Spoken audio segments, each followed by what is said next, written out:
guys, magdidinakdakan ako ngayon ng tainga ng Pegasus at Nguso. Yan, pinito ko lang po siya.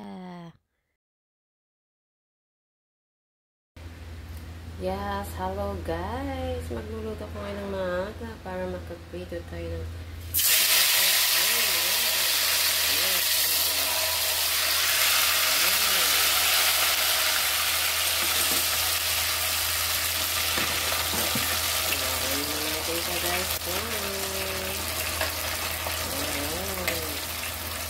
pumasok sa patakpan ko natin ito.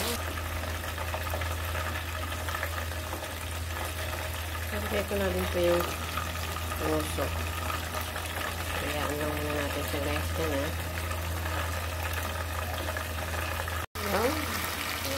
Brown na ko yung ating kain. Ating nguso. Ating nguso natin.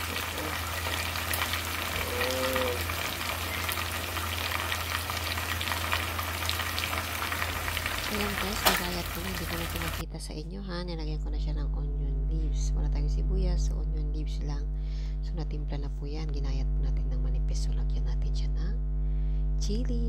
Yan, chili sauce po yan na ano na yan, na naluto. Wala tayong fresh. So yan po yung ilalagay natin. Lagyan natin siya ng paminta guys. White pepper po yung aking nilagay dyan. So ubusin na natin kasi wala nang laman. So isaid na natin guys ha. Yan, tignan nyo naman guys, mataba nga lang.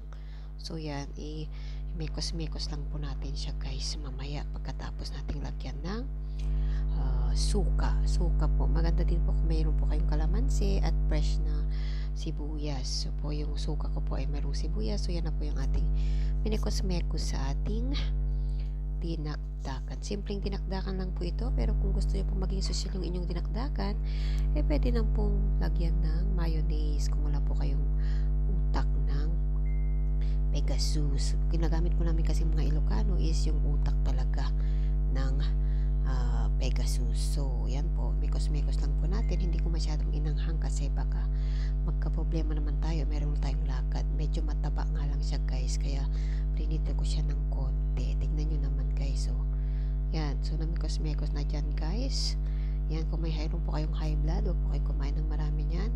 Kumuha kayo ng pineapple juice pagkatapos yung kumain at uminom kayo niyan para matanggal yung ano ng cholesterol. So mag-cholesterol po yan, pero collagen po yan kasi tainga naman yan at nguso ng Pegasus. So bye. So ito na nga guys, salamat sa panonood. Thank you.